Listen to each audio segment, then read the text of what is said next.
Pikiran inspirasi sang maestro dipadu teknik desain modern. Tempaan keterampilan ahli tenun BHS membawa kualitas BHS ke tingkat teratas. Puluhan tahun pengalaman dan dedikasi untuk sebuah mahakarya seni tenun Indonesia. BHS, The Art of Craftsmanship.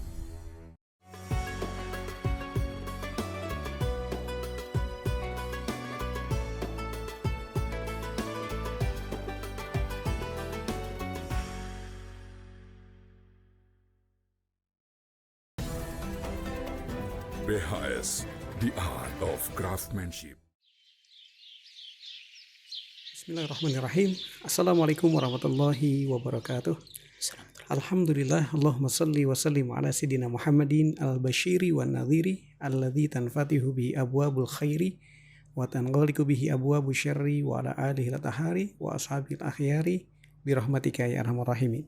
Alhamdulillah, pemirsa Al-Baja TV dan pendengar setia Radioku Network dimanapun berada, kembali kami hadir dalam program Halaqah Fajar dengan guru tercinta Buya Yahya. Terlebih dahulu kita sapa beliau. Assalamualaikum warahmatullahi wabarakatuh, Buya. Waalaikumsalam warahmatullahi wabarakatuh. Semoga sehat dan doanya untuk para pendengar pemirsa, Buya. Alhamdulillah sehat.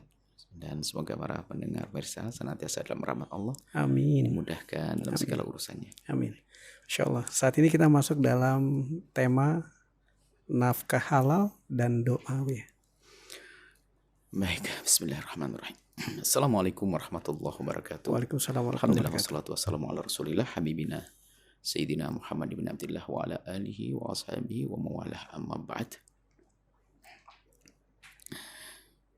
Seperti ini lanjutan dari yang sebelumnya, bahwa di dalam diri anak kita ada jasad, ada hati, dan ada pikiran, ada mental yang harus kita jaga semuanya. Biarpun sesungguhnya di antaranya ada kesinambungan halus yang hanya iman nanti, kesadaran iman yang akan memahami. Maka anak haram akan menjadikan rusak hati, rusak semuanya. Bisa jadi seperti itu. Menjadikan ilmunya tidak manfaat. Nah, kemudian juga tidak peduli dengan kehalalan, ini musibah berat.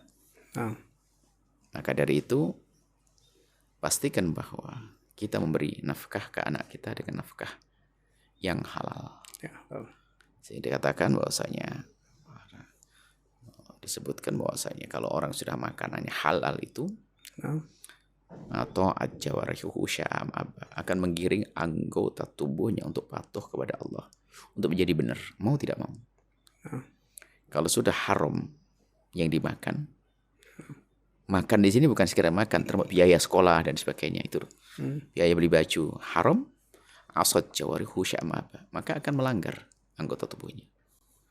Termasuk susah dihantarkan, susah dididik dan seterusnya. Maka pastikan kalau rezeki yang Anda berikan untuk anak Anda rezeki halal. Anda kerja di mana sih?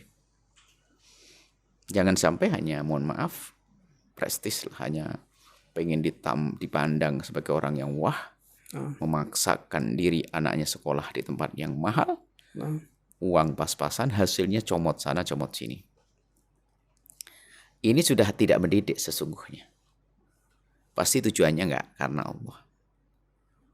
Pasti ada pengen pamer, pengen anak pintar-pintar, megah-megahan, rugi dia. Kalau Allah nggak akan melakukan itu semuanya. Dia akan berpikir mulai hari ini, yang dimakan anaknya harus barang halal, kalau haram merusak. Halal yang sungguhnya. Halal sesuai syariat. Sebab ada sebagian orang memahami halal pokoknya tidak nyolong. Bukan itu. Jual beli riba ada macam-macam.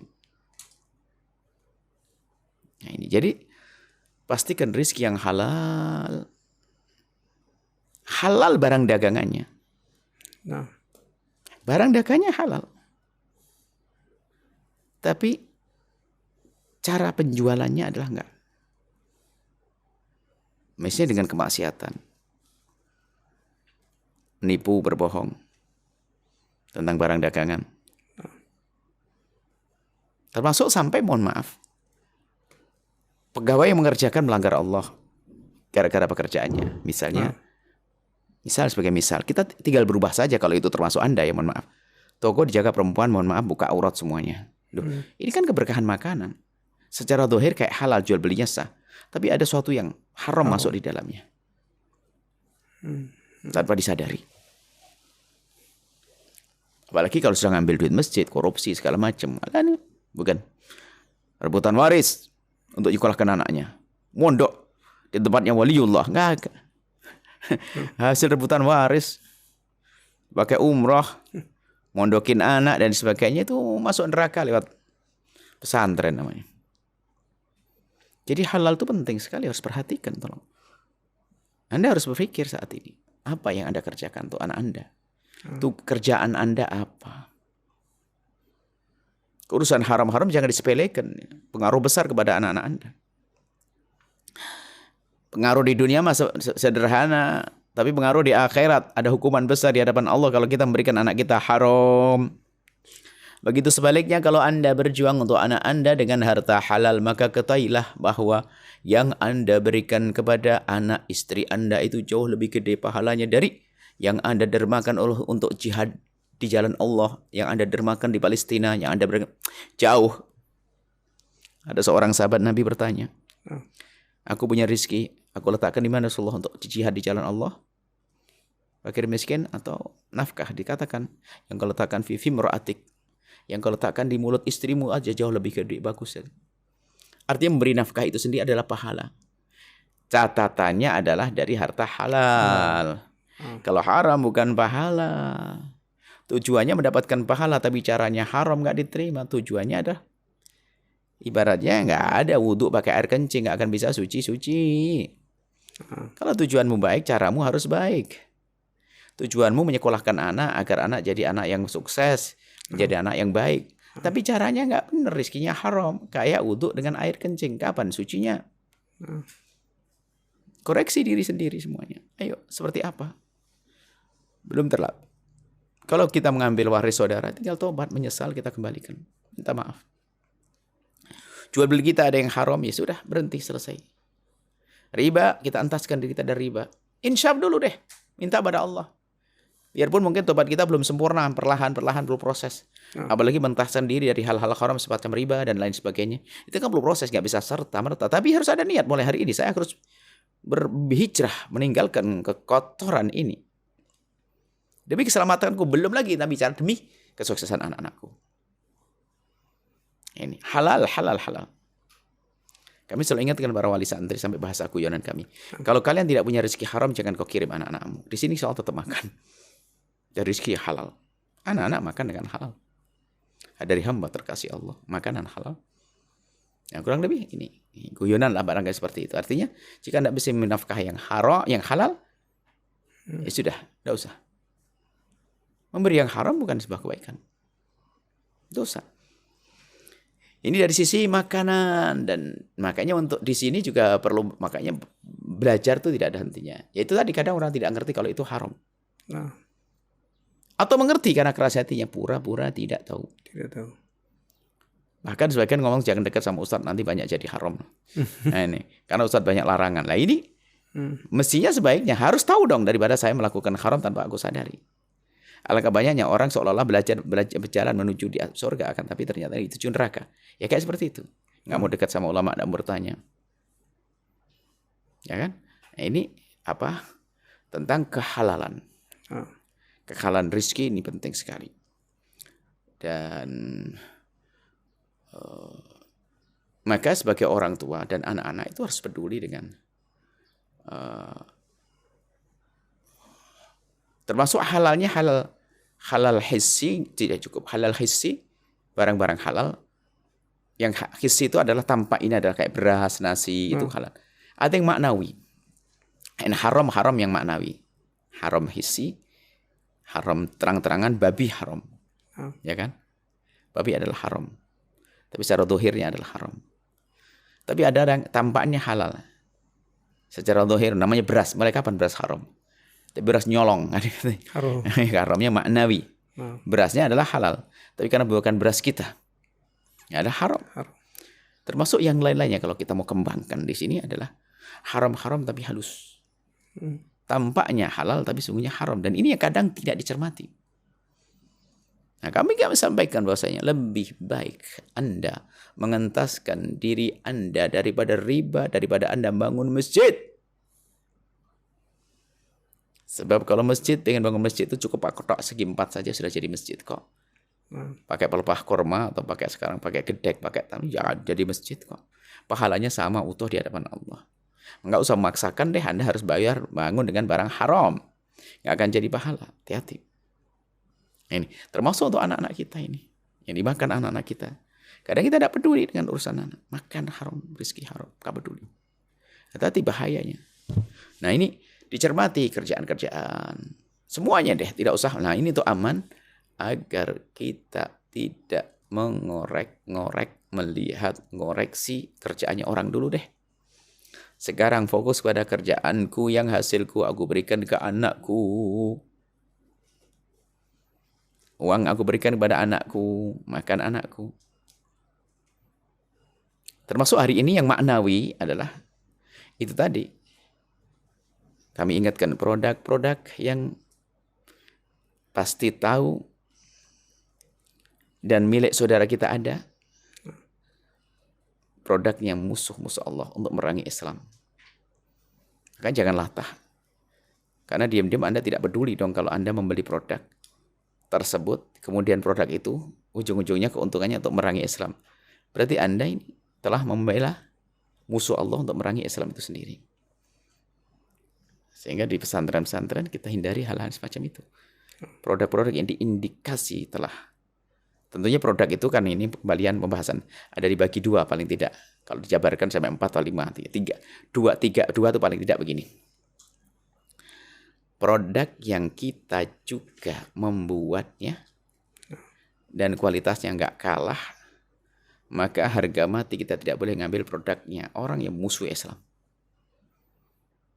Karena itu akan menjadikan hilang keberkahan kita. Karena apa? Itu menunjukkan kita tidak peduli dengan Islam.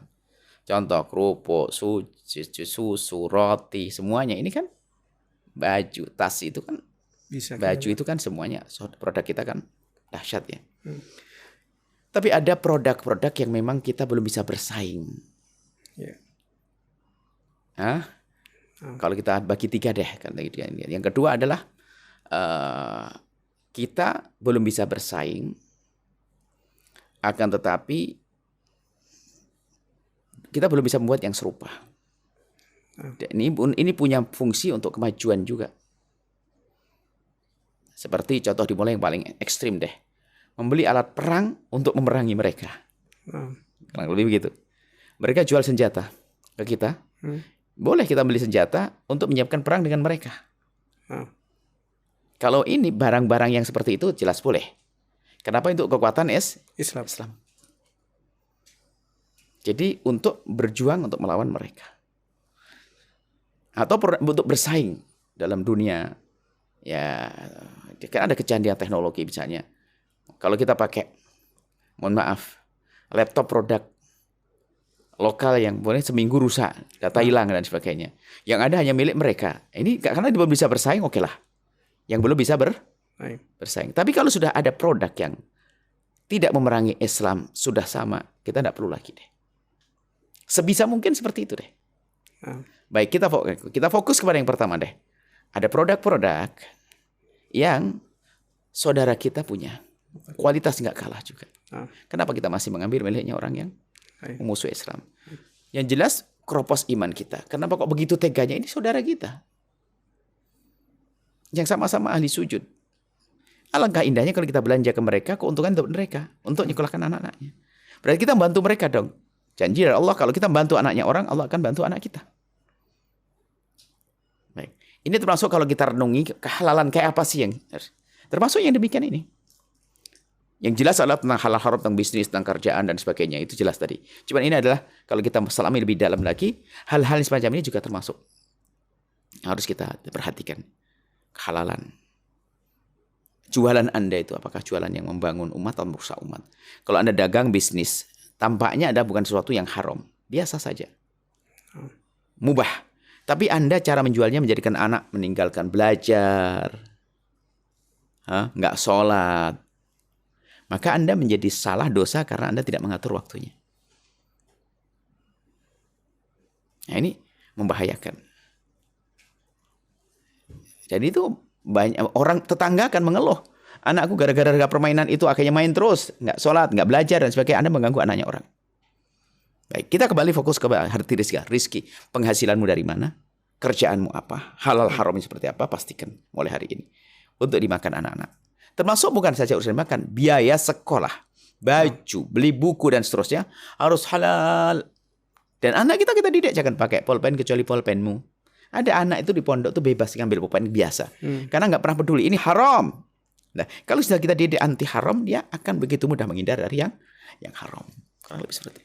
Baik, Masya Allah. Terima kasih banyak Abu ya. Kita break sejenak dan seluruh pemirsa Al-Baja TV serta pendengar setia radioku dimanapun berada tetap bersama kami dalam program Halaqah Fajar.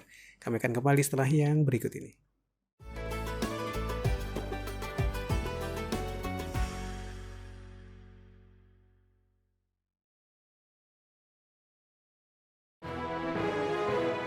Atlas Super Premium.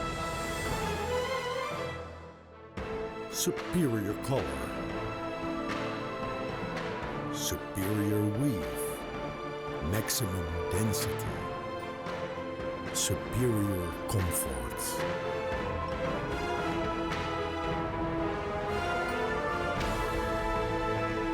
Atlas, inspiring the world by BASTEX.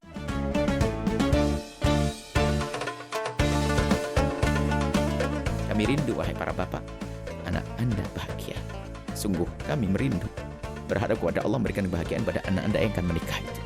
Bahagia dunia hingga akhirat. Maka perjalanan menuju pernikahan yang benar, resepsinya yang benar.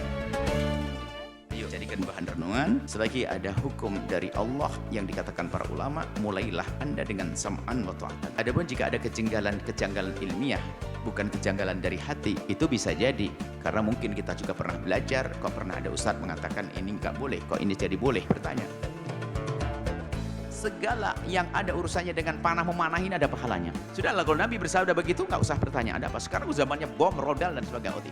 Tetap ini bab lain.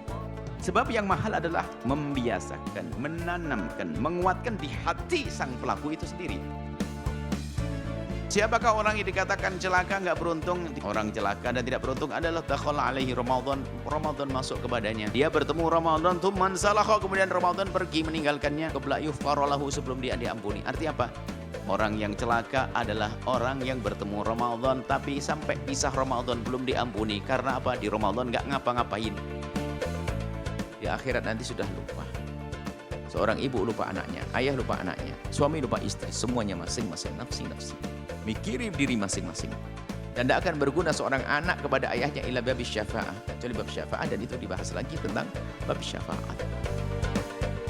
Menjaga dunia karena ngerti dunia yang ia jaga adalah untuk kesejahteraan anak-anaknya, agar anaknya hidup, anaknya bisa beribadah, kemudian dia bisa banyak berderma, bersedekah. Karena hartanya ini sangat berharga, maka dibela sampai dia mati, maka mati syahid. 10 akhir Ramadan ini jangan dipilih ganjilnya saja. Baginda Nabi yang beliau adalah berjalan dengan wahyu, petunjuk dari Allah, beliau menghidupkan 10 akhir Ramadan ini full. Diajak istri-istri beliau, kemudian keluarga beliau dibangunkan. Itulah cara Nabi SAW.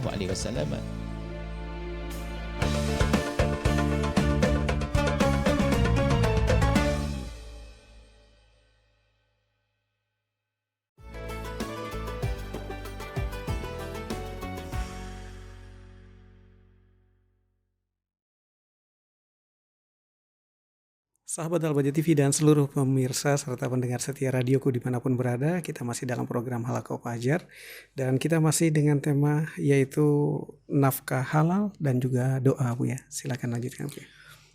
Baik, tadi kami sampaikan tentang belanja kita pun juga. Nah. Artinya kita harus meningkatkan kualitas diri. Nah. Belanja, kita tidak melarang kita belanja atau beli miliknya orang non-muslim, enggak.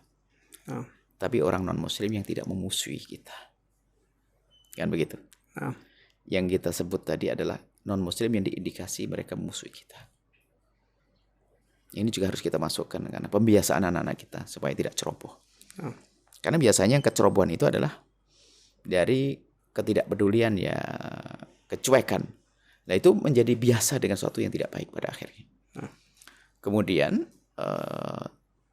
termasuk kalau saudara kita muslim itu sendiri kita harus bisa memilah-milah ya. Kita harus membeli kepada saudara kita muslim yang sekiranya di dalam hati kita ada nilai mendukung kebaikan pada dia. Memilih. Ini perempuan ini seorang muslim yang sepertinya dia berusaha untuk berjuang menegakkan syariat, menegakkan agama. Maka yang satunya teledor. Maka pilih mana kira-kira? Yang menegakkan agama. Di situ ada memberikan apresiasi, penghargaan. Mendukung. Ada iman. Biarpun boleh juga ke sebelahnya. Kan pilihan. Muslimah jualan. Yang satu Masya Allah. Dia menutup aurat. Yang satu tidak. Kalau saya kedatang yang tidak menutup aurat, pertama mata saya kan melihat. Mau tidak mau. Satu sisi saya telah kurang memperhatikan gitu, kurang memberikan apresiasi, penghargaan kepada yang mencoba menutup aurat. Kurang lebih seperti itu kan. Jadi tetap kita memilih yang baik. Ini ada makna yang perlu kita hadirkan. Tapi penekanannya adalah tetap pada apa tadi? Penekanannya itu kan biasanya perlu pencermatan. Kadang tidak sadar gitu saja. Jadi makna halal haram itu bisa dimaknai luas sekali. Halal haram dan berkah juga, bukan saja halal haram, berkah. Sebab ada orang mungkin betul tertipu ya, dia mondokkan anaknya nggak peduli. Harta haram, harta nggak jelas. Dia pikir langsung anaknya bisa jadi wali, terus bisa bikin kaya, barang bukan Allah lagi yang dicari. Selanjutnya adalah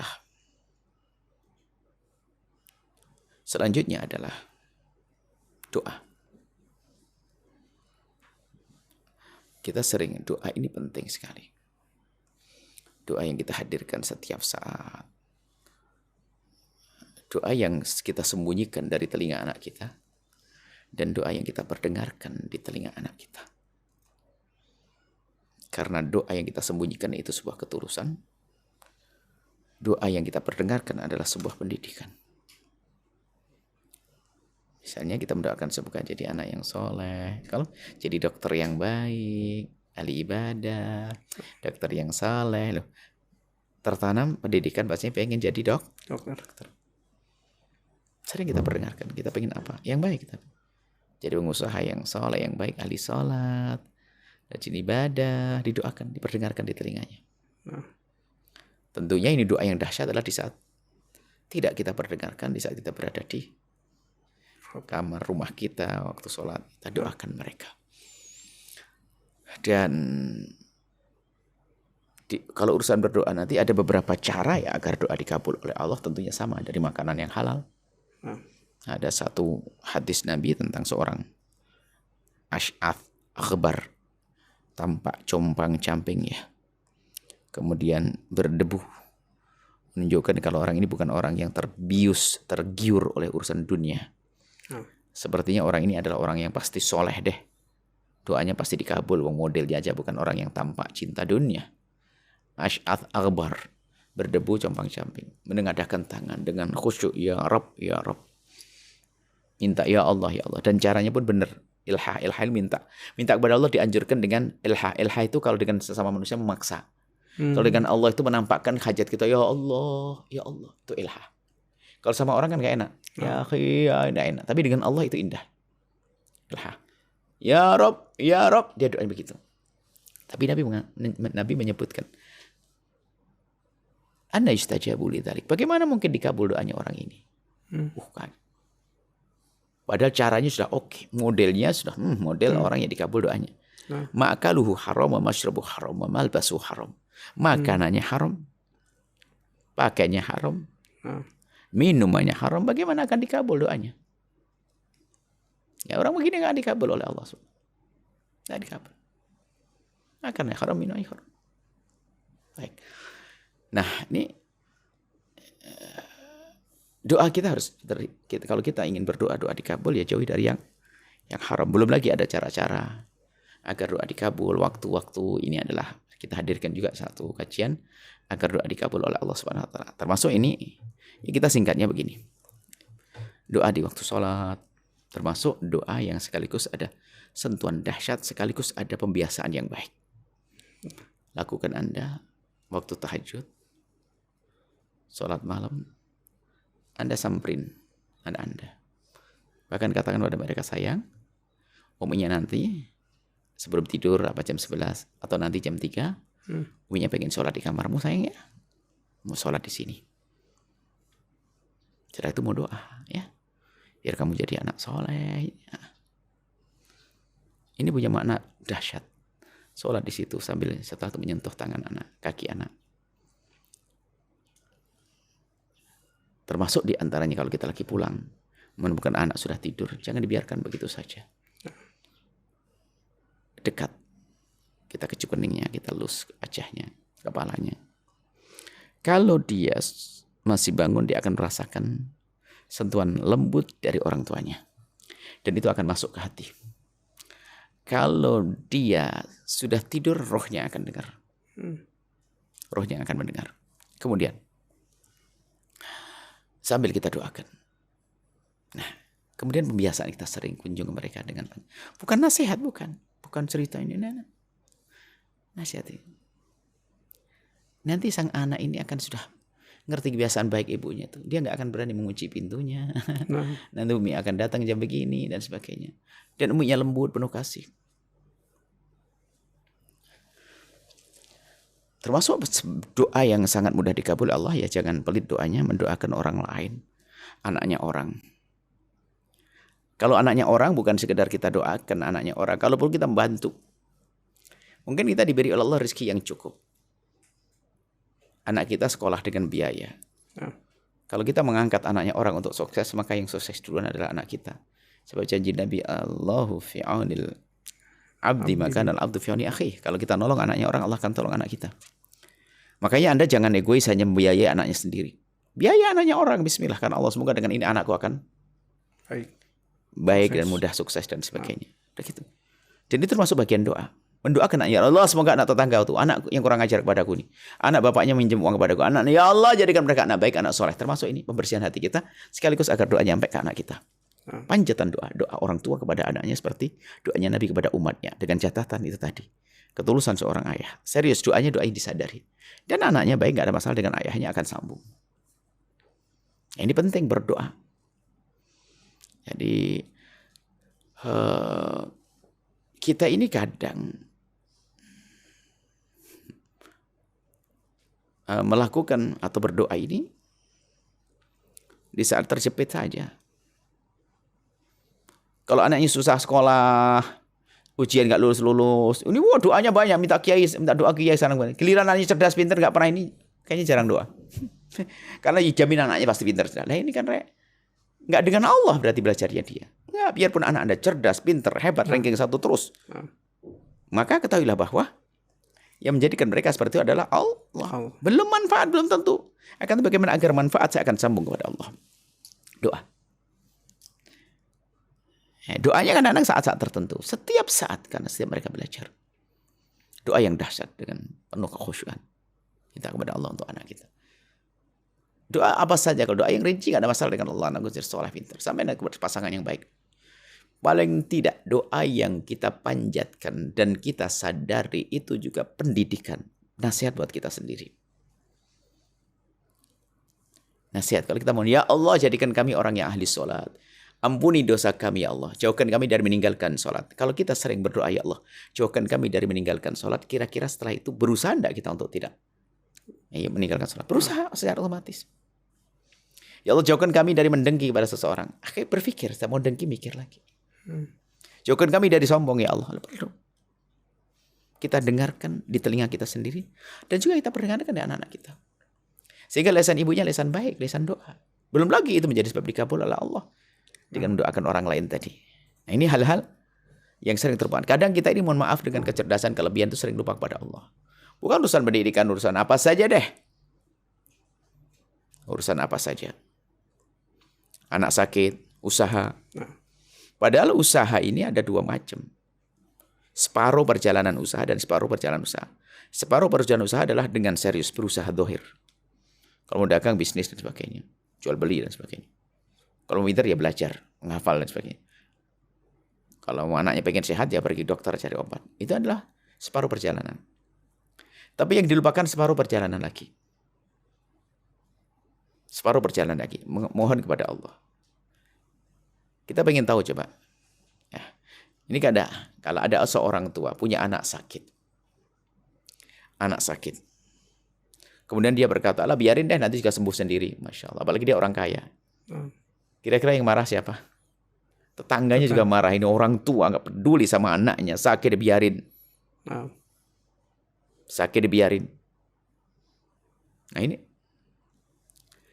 Akhirnya, nah ini. Karena itu hal yang tidak baik. Dibiarin anak sakit. Pasti seorang ayah kalau menemukan. Ibu menemukan anaknya sakit, bergegas untuk mencari obat. Kan begitu? Baik, betul. Ini rata-rata. Pergi dokter langsung, pergi spesialis kalau punya duit dan seterusnya. Cuman kita pengen tahu. Siapa di antara ibu-ibu ini?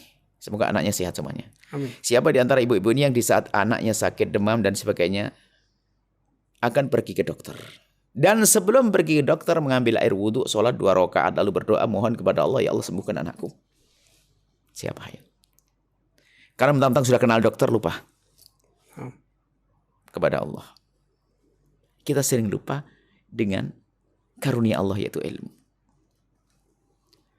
Memang lupa itu tidak dosa, lupa begini ini. Karena sudah ikut sunnatullah, akan pergi ke dokter. Tapi pentingnya berdoa. Ini pernah juga ada sebuah kisah, kan, tapi selagi tidak bertentangan dengan syariat, namanya Israiliyat, hadithu an Bani Israil wala haraj. Kita boleh menceritakan kisah Nabi Musa suatu ketika dia merasa sakit. Lalu dapat wahyu dari Allah untuk pergi ke sebuah tempat, di situ ada pohon agar memetik buahnya dan dimakan. Nanti sembuh. Alhamdulillah, ambil petik, makan dan sembuh. Dan sebelumnya memang ini minta, ya Allah sembuhkan saya, sembuhkan. Dikasih petunjuk.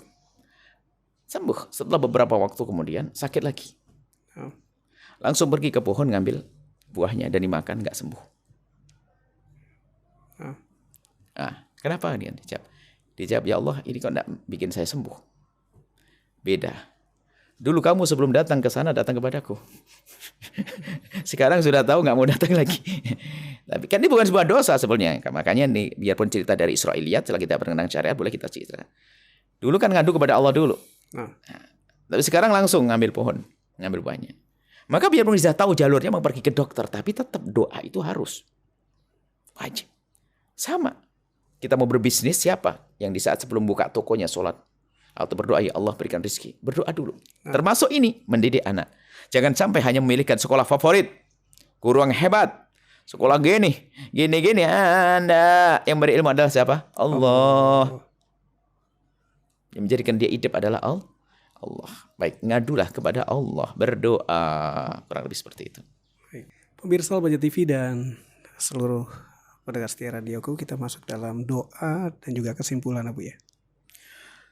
Masya Allah, kesimpulannya dari kajian hari ini adalah pastikan rezeki kita halal untuk anak-anak kita, bukan anak kita yang belajar saja, untuk semuanya, khususnya anak yang lagi belajar. Agar ilmunya ilmu yang menghantarkan ke surga, ilmu yang manfaat. Kalau ilmu tidak manfaat, neraka lebih dalam lagi. Baik. Kemudian tadi juga jaga mental anak-anak, jaga hati anak-anak semuanya. Itu aja intinya, harus benar-benar secara sendiri anak. Kalau kita sudah benar mendidik anak, nanti pada akhirnya adalah kebahagiaan di akhirat. Dan seandainya, semoga diberi kesuksesan semuanya. Seandainya Anda sudah melakukan prosedur yang sesuai dari awal majelis yang Anda coba, Anda terapkan. Kok ternyata anaknya jauh dari kebaikan, Anda sudah tidak dosa. Anda tetap mendapat pahala biarpun anak mungkin tidak baik. Di hadapan Allah sudah mendapatkan pahala, agar tidak ada yang putus asa setelah itu. Ya, jadi tetap Anda mendapatkan kemuliaan. Maka dari itu sudah kerjakan semuanya karena Allah dengan hal-hal yang sudah kita sampaikan. Semoga Allah mudahkan kita dalam mendidik anak-anak kita. Dan mari kita memohon kepada Allah, berdoa kepada Allah diamini oleh para pemirsa semuanya. Semoga menjadi doa yang dikabul, menjadi sebab kebaikan kita di dunia akhirat. Bismillahirrahmanirrahim. Allahumma shalli ala habibina sayyidina Muhammad. Wa ala sayyidina Allahumma ya Allah, pandang kami dengan kasih sayang dan cinta dari Allah. Berikan kepada kami segala kebaikan. Amin. Jaga anak-anak kami, jaga keluarga kami. Amin. Mudahkan kami dalam mendidik anak-anak kami, ya Allah. Amin. Mudahkan kami dalam mendidik anak-anak kami, ya Allah. Amin. Mudahkan kami dalam mendidik anak-anak kami. Amin. Jadikan anak-anak kami anak-anak ahli surga, ya Allah. Amin. Anak-anak ahli surga. Amin. Kumpulkan mereka dengan orang-orang baik. Jauhkan mereka dari kawan-kawan yang menjerumuskan. Amin. Dan kami mohon, ya Allah, Wahai dan yang Maha Kasih, Amin. yang sempit rizki lapangan dengan rizki halal, Amin. penuh berkah. Halal penuh berkah. Amin. Mudahkan kami membimbing anak-anak kami, ya Allah. Amin. Berikan kami bimbingan agar di dalam mendidik anak kami dengan tepat Amin. hingga sampai kesuksesan. Wujudkan keindahan dalam rumah tangga kami suami istri Amin. yang saling mencintai karenamu. Amin. Hidup indah di dunia, mukhatimah keindahan kelak di surga. Yang belum menikah, mudahkan mereka untuk mendapatkan pasangan orang-orang mulia yang kau muliakan. Amin. Yang menjadi sebab mereka mulia di dunia dan di akhirat. Ya Allah, Amin. jadikan anak-anak kami anak-anak ahli surga. Yang tidak punya anak, ya Allah, mudahkan mereka merawat anak hamba-hambamu, ya Allah. Sehingga di dunia tampak tidak punya anak, akan tapi di akhirat punya anak yang banyak ahli surgamu, ya Allah. Dan kami mohon, ya Allah, panjangkan umur kami dalam ketaatan serta sehat walafiat. Amin. Berikan pada kami semua husnul khatimah, mati dalam keadaan iman. Dan kami mohon, ya Allah, jadikanlah ucapan kami di akhir hayat kami kelak saat Engkau hendak mencabut nyawa kami. Kami ingin saat itu, ya Allah, hati dan lidah kami mampu mengucapkan kalimat agung dan mulia. La ilaha illallah sayyidina Muhammad Rasulullah. La ilaha illallah sayyidina Muhammad Rasulullah. La ilaha illallah sayyidina Muhammad Rasulullah sallallahu alaihi wasallam. Rabbana atina fid dunya hasanah wa fil akhirati hasanah wa qina adzabannar. Wa sallallahu alaihi sayyidina Muhammadin wa ala alihi wasallam. Alhamdulillahirabbil alamin. Al-Fatihah. Alhamdulillahirrahmanirrahim. Terima kasih banyak Abu ya. Semoga bersama keluarga sehat selalu dan dikabulkan hajatnya Abu ya. Amin. Assalamualaikum warahmatullahi wabarakatuh. Assalamualaikum warahmatullahi wabarakatuh. Alhamdulillahirrahmanirrahim. Pemirsa Al-Baja TV dan seluruh pendengar setia Radio Network dimanapun berada, demikian program Halaqah Fajar yang kita ikuti dari awal hadirnya rangkaian acara ini. Begitu banyak pendidikan, nasihat dan juga menjadi introspeksi untuk kita di dalam urusan rumah tangga, di dalam urusan keluarga, terutama bagaimana kita mendidik anak-anak tercinta. Oleh karena itu, nantikan kami dalam program Halaqah Fajar di tahun depan dengan program yang lebih baik lagi, dan semoga semua yang mendapatkan manfaat menjadi berkah. Dan mobil khusus jangan lupa doakan kami, doakan guru kita tercinta Buya Yahya. Kami pamit. Wassalamualaikum warahmatullahi wabarakatuh.